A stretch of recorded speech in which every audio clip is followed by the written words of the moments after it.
Hello दोस्तों, स्वागत है आपका हमारे YouTube चैनल में। तो देखिए, आज चर्चा करनी है जो है नगर पालिकाएँ एवं नगरीय प्रशासन की चर्चा करनी है।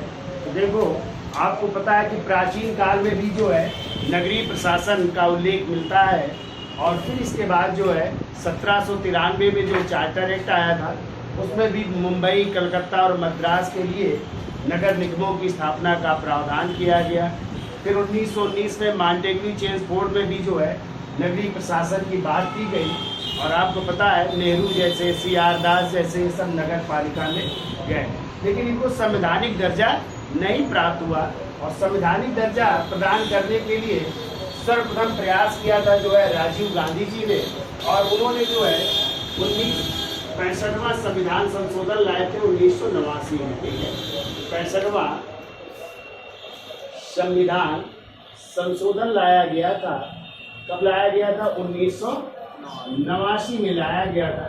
लेकिन ये संविधान संशोधन जो है लोकसभा से तो पास हो गया, लेकिन राज्यसभा से नहीं पास हो पाया, और राज्यसभा से ना पास होने के कारण ये जो है जो प्रस्ताव था वो समाप्त हो गया। ठीक है, यानी 64वां संविधान संशोधन को क्या कर दिया गया? रद्द कर दिया गया। इसके बाद जो है फिर आपको पता है 1991 में PV नरसिम्हा राव जी की सरकार बनी, कांग्रेस की सरकार बनती है, और वही ला रहे फिर एक संविधान संशोधन। जैसे पंचायती राज व्यवस्था के लिए कौन सा लाया गया था? 73वां संविधान संशोधन। वैसे ही नगरीय प्रशासन या नगर पालिका के लिए लाया जा रहा है कौन सा संविधान संशोधन? 74वां। तो कौन है प्रधानमंत्री? प्रधानमंत्री है उस समय PV नरसिम्हा राव जी। PV नरसिम्हा राव जी की सरकार है और इनके द्वारा लाया जा रहा है 74वां संविधान संशोधन। 74वां संविधान संशोधन लाया जा रहा है। कब लाया जा रहा है? 1992 में।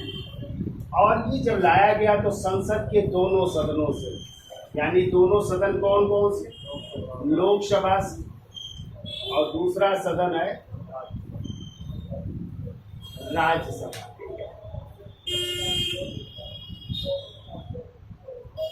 इन दोनों सदनों से किस बहुमत द्वारा? 2/3 बहुमत द्वारा पास हो गया। ठीक है, तो लोकसभा से कब पास हुआ?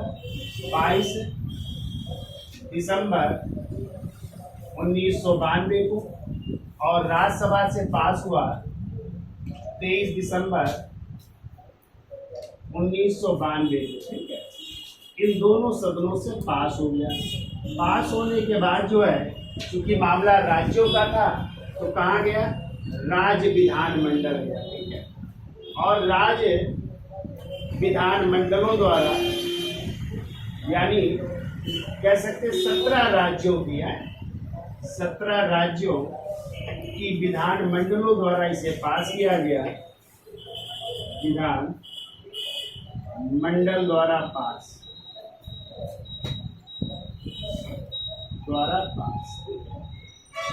हो गया 17 राज्यों की विधानमंडल द्वारा। और फिर जो है 30 अप्रैल 1993 को, उस समय राष्ट्रपति जी थे, राष्ट्रपति जिनका नाम था शंकर दयाल शर्मा। शंकर दयाल शर्मा, इन्होंने जो है इस प्रस्ताव को पारित कर दिया या अनुमति प्रदान कर दी। अनुमति प्रदान, या कह सकते हैं अपने क्या कर दिए? हस्ताक्षर कर दिए। ठीक है, और हस्ताक्षर करने के बाद जो है इसको पूरे भारत में 1 जून 1993 को पूरे भारत में लागू कर दिया। पूरे भारत में लागू। ठीक है, जैसे आपने पढ़ा था कि पंचायती राज व्यवस्था को कब लागू किया गया था भारत में? 24 अप्रैल 1993। इसीलिए 24 अप्रैल को पंचायती राज दिवस मनाते हैं। ऐसे ये पूरे भारत में कब लागू हुआ? 1 जून 1993। अब जब लागू हुआ तो इसके लिए एक भाग जुड़ा और वही भाग कहलाया भाग 9 का तो नगर पालिका किस भाग में?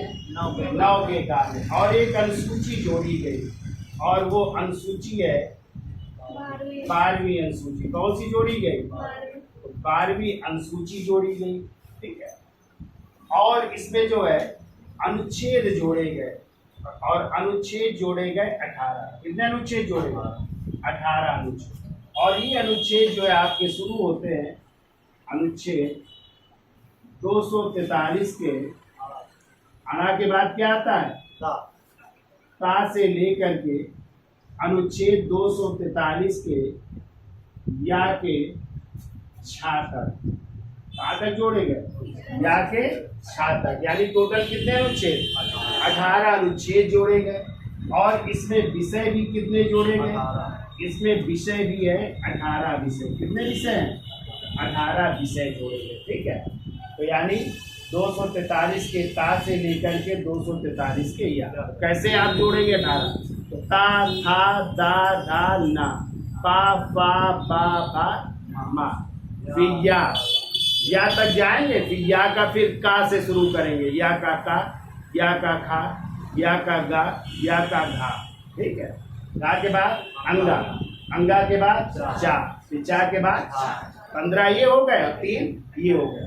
यानी कितने अनुच्छेद हो गए? 18। कितने अनुच्छेद जुड़े? 18 अनुच्छेद जुड़ रहे हैं। और 18 इसमें क्या है?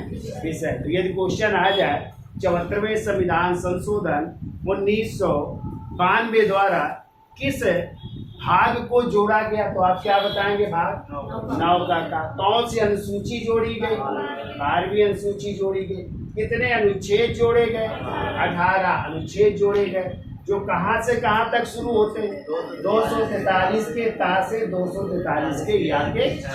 क्योंकि पंचायती राज व्यवस्था थी 243 से 243 के अड़ा तक। कहाँ तक थी?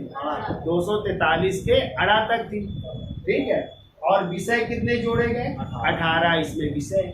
इंग्लिश में लिखना चाहो अनुच्छेद तो लिख लीजिएगा 243 के हाँ पी से, तो लिख लो। इंग्लिश में भी लिखना हो यहाँ पे लिख देते हैं अनुच्छेद 243 के पी से शुरू हो रहा है और 243 के कहाँ से कहाँ जेड से जी तक है। इंग्लिश में भी याद रखिएगा जेड से जी तक। इस तरह ये आपके कितने अनुच्छेद हो गए? 18। ठीक है। चाहे इंग्लिश वाले इंग्लिश में ऐसे लिख सकते हैं, हिंदी मीडियम वाले ऐसे लिख सकते हैं, या दोनों लिख लीजिएगा। तो 243 के पी से 243 के जेड के, ये आपकी नगर पालिकाओं का उल्लेख है। ठीक है। जैसे पंचायती राज व्यवस्था हमने बताया था कि भाग 9 में क्या संशोधन किया गया। कौन सी अनुसूची जोड़ी गई थी? उसमें 11वीं अनुसूची जोड़ी गई थी। उसमें कितने अनुच्छेद जोड़े गए? 16। और विषय भी कितने थे? 29 उसमें विषय थे। ठीक है। 16 अनुच्छेद कौन से थे? तो 243 से लेकर 243 के अड़ा तक। तो काका गाघा अंगा 5 हो गए, चाचा जाजा इया 10 हो गए, टाटा डाडा आड़ा 15 हो गए, और एक अनुच्छेद 243 स्वयं आए, तो वो हो गए 16 अनुच्छेद। ठीक है। इसमें कितने अनुच्छेद हैं? 18। ये आएगा जरूर, कुछ भी आ सकता है कि 74वां संविधान संशोधन द्वारा कौन सा भाग जोड़ा गया, 9 का कौन सी अनुसूची जोड़ी गई, कितने अनुच्छेद जोड़े गए और कितने विषय जोड़े गए। ठीक है। 18। तो यहाँ तक याद हो जाएगा। अब देखो, जैसे पंचायती राज व्यवस्था आपकी कैसी स्तरीय थी? त्रिस्तरीय। ग्राम स्तर पर ग्राम पंचायत, ठीक है, प्रखंड या खंड स्तर पर क्षेत्र पंचायत या पंचायत समिति, और जिला स्तर पर क्या थी? जिला पंचायत या जिला परिषद। वैसे ही नगर पालिका भी आपकी त्रिस्तरीय। कैसे? जो छोटे गांव थे वो जब कस्बे में, जो गांव थे वो कस्बों में परिवर्तित हुए, तो वहां पे क्या गठन हुआ? टाउन एरिया, या उसी को कहते हैं नगर पंचायत।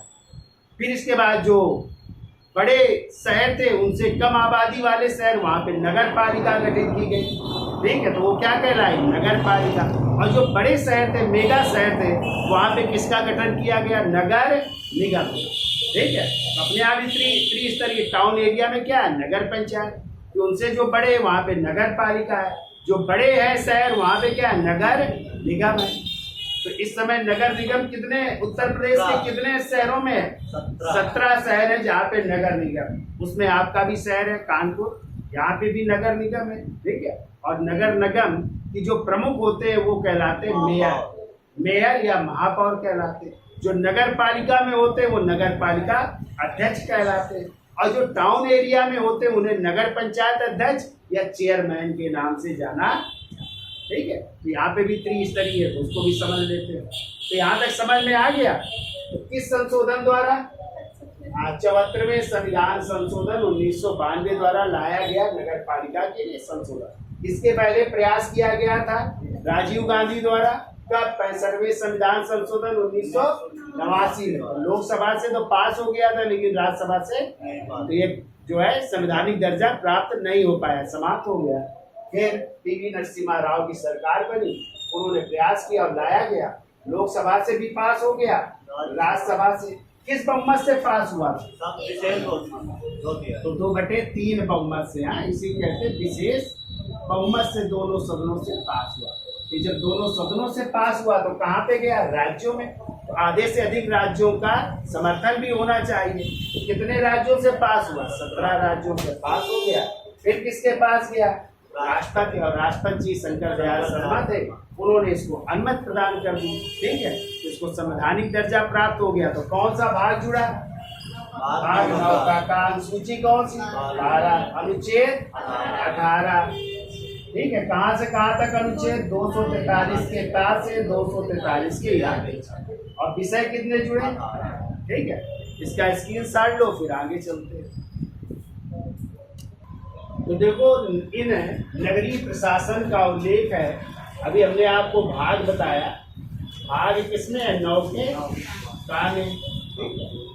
और यदि इनके गठन की बात हो, इनके गठन का उल्लेख किस अनुच्छेद में है? इनके गठन का उल्लेख है 243 के ता के बाद क्या आता है?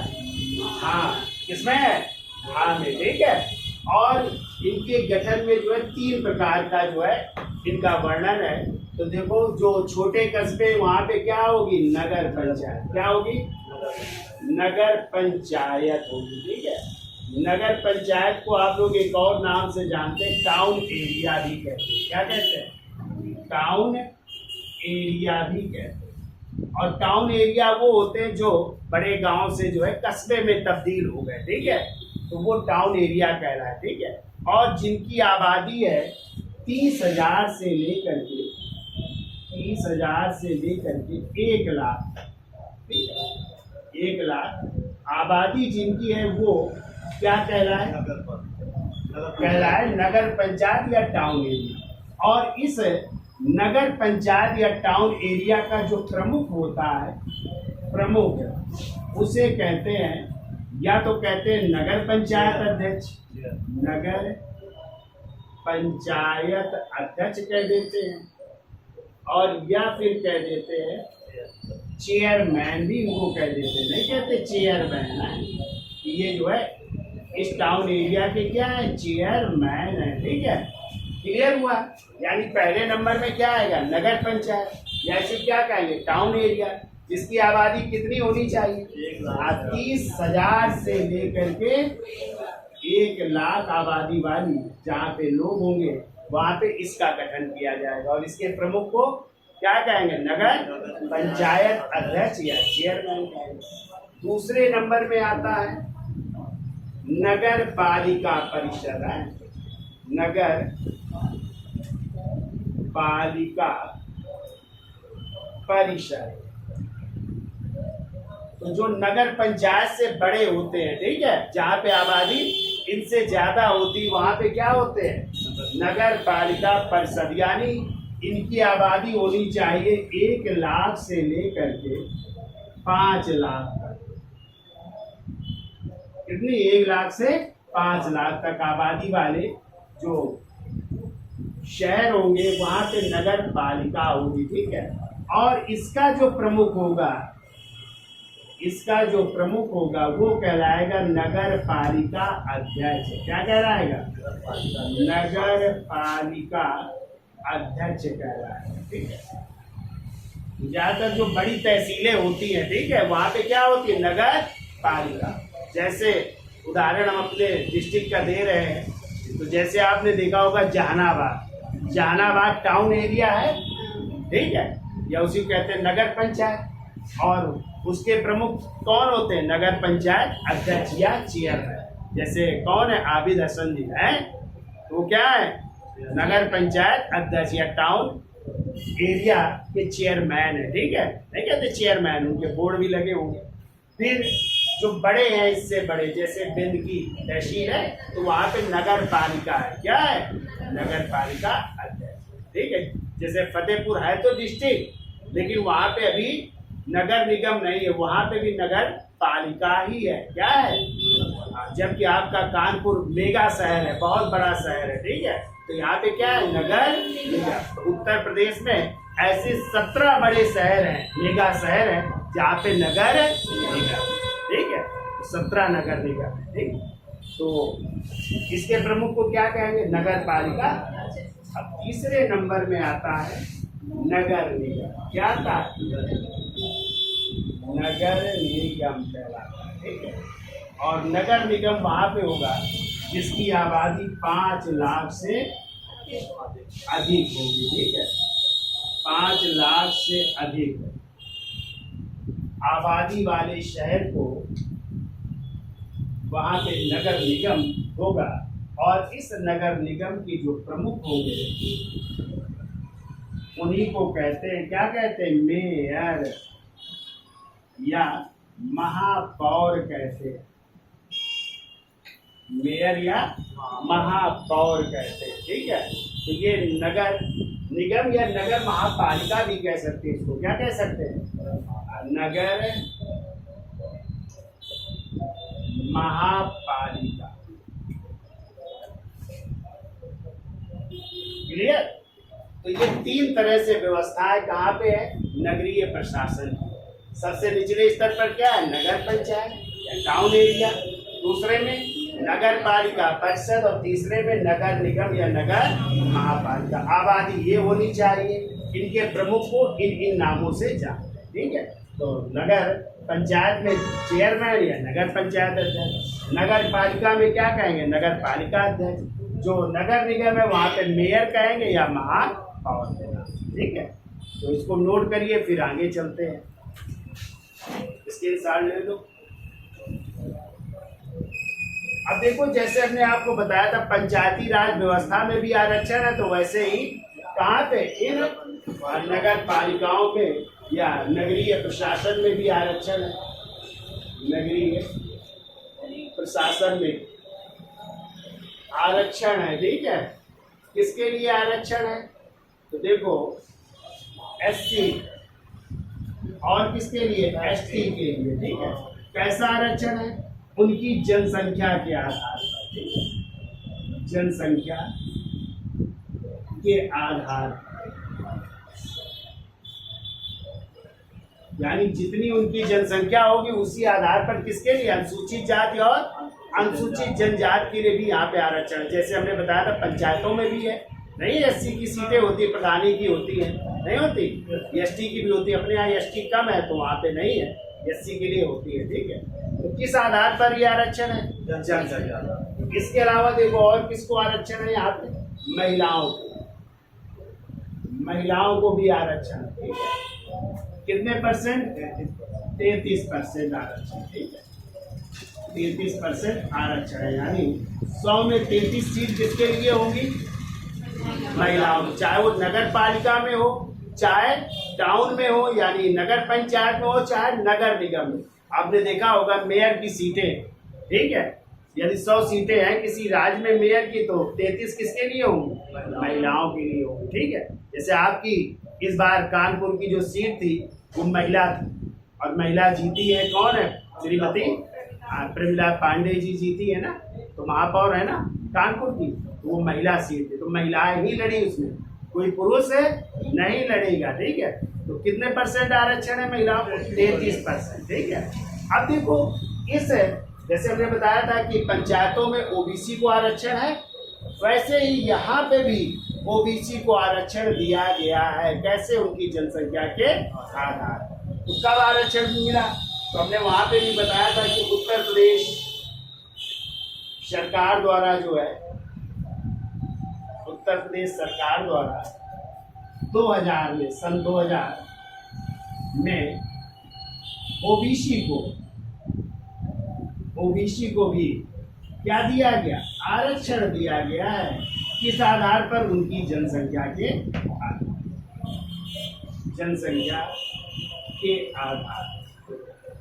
अब जो है अपने यूपी में जो है इसको अन्य पिछड़ा वर्ग को भी जो है इन नगर निकाय के चुनावों में जो है आरक्षण की व्यवस्था की गई। जैसे पंचायतों में ओबीसी आती है ना, कभी पुरुष कभी महिला ओबीसी, ऐसे यहाँ पे भी होगी ओबीसी। कभी मेयर ओबीसी भी हो सकता है, एक आध सीटें यहाँ पे रही हो, ठीक है। 17 में 2-4 सीटें 30 है, तो जनसंख्या के आधार पर ओबीसी को आरक्षण, ठीक है। पुरुष भी हो सकता है, वो महिला भी ओबीसी हो सकती है, ठीक है। तो यहाँ पे भी आरक्षण की व्यवस्था की गई। याद रहेगा कब किया गया? ये सन 2000 में किया गया, ठीक है। अब देखो इन नगर निकाय, इनका कार्यकाल कितना होता है? इनका भी कार्यकाल होता है कितने वर्ष? 5 वर्ष। यानी पद ग्रहण की तारीख से, कब से? पद ग्रहण की तारीख से 5 वर्ष तक होता है, ठीक है। लेकिन राज्य चाहे तो 5 वर्ष से पहले भी इनको भंग कर सकती है, ठीक है। लेकिन यदि 6 महीने का टाइम बचा है, यदि भंग हो जाता है, 6 महीने से ज्यादा टाइम है, तो क्या चुनाव कराए जाएंगे? 6 महीना ही बचा है तो चुनाव नहीं कराए जाएंगे। फिर उनका कार्यकाल जब खत्म होने वाला होगा तब चुनाव कराए, ठीक है। जैसे हमने बताया था पंचायतों में कि 2 वर्ष तक किसी के खिलाफ जो है अविश्वास प्रस्ताव नहीं लाया जा सकता, वही हाल यहाँ पे भी, ठीक है। यानी 2 वर्ष तक किसी को उसके पद से हटाया नहीं जा सकता। तो लिख लो, देखो 2 वर्ष तक इनके विरुद्ध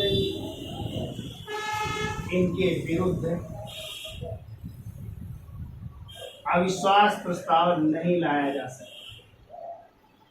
अविश्वास प्रस्ताव नहीं लाया जा सकता,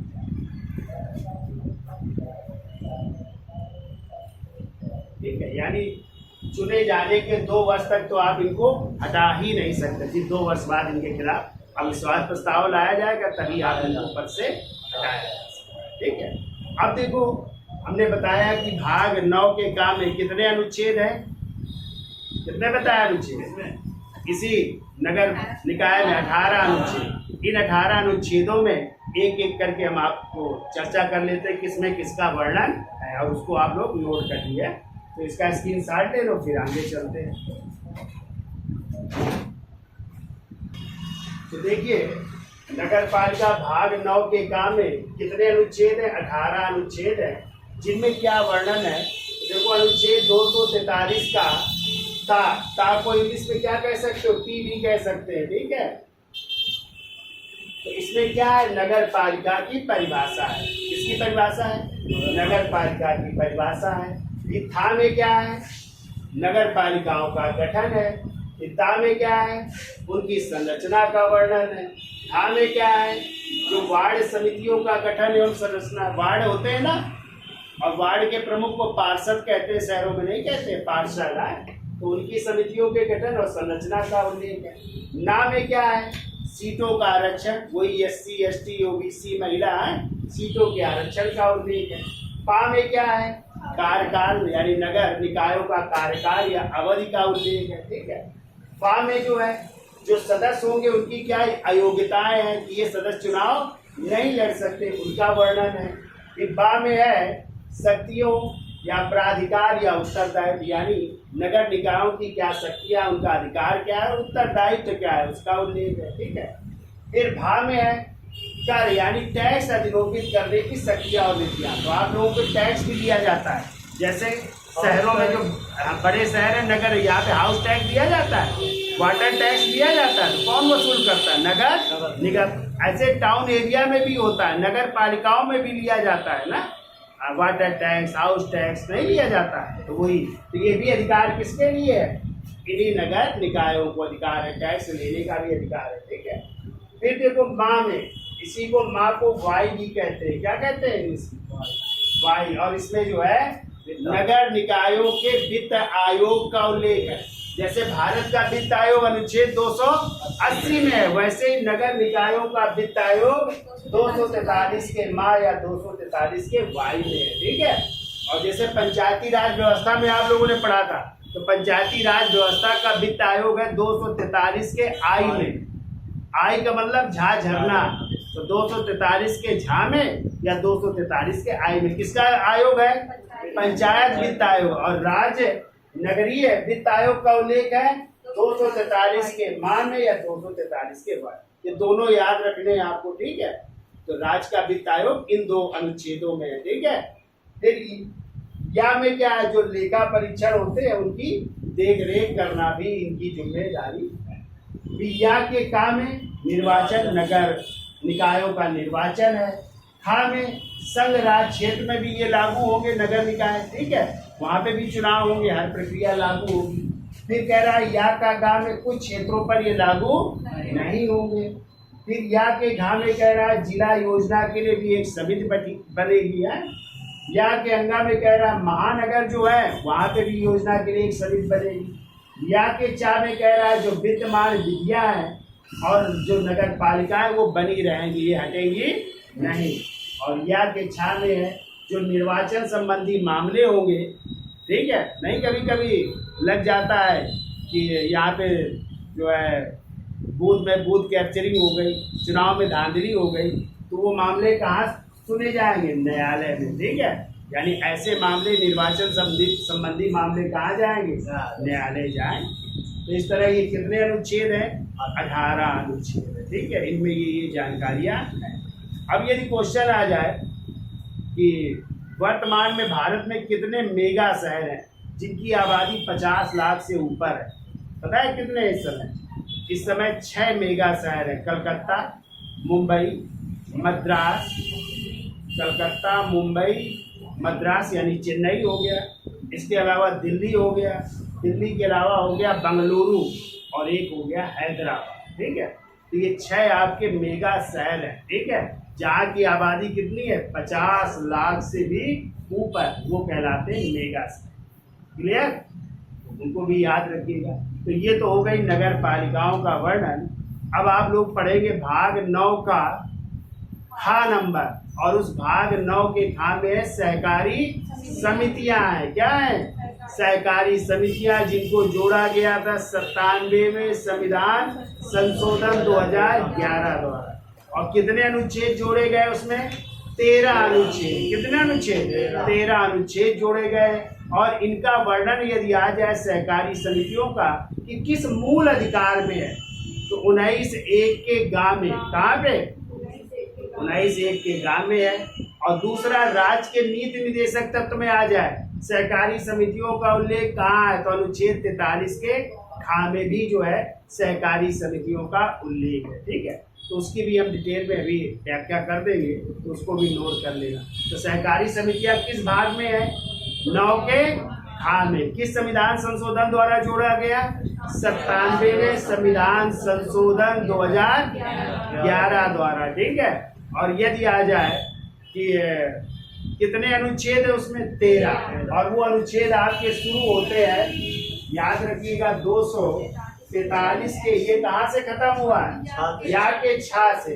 तो आपको याद रखना है, या के छा के बाद क्या आता है? जा से शुरू होंगे।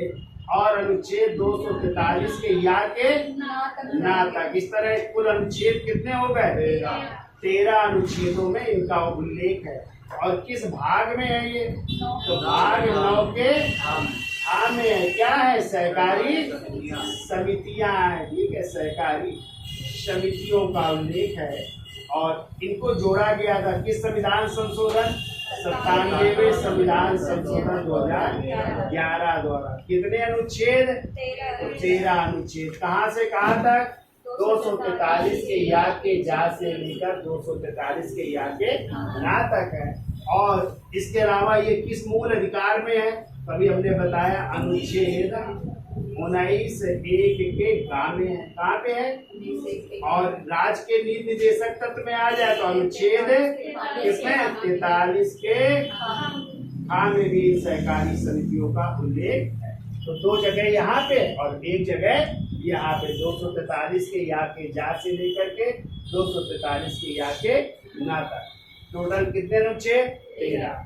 ठीक है, ये भी आपको याद रखना है, सहकारी समितियां। ठीक है, तो आज के लिए इतना रखते हैं।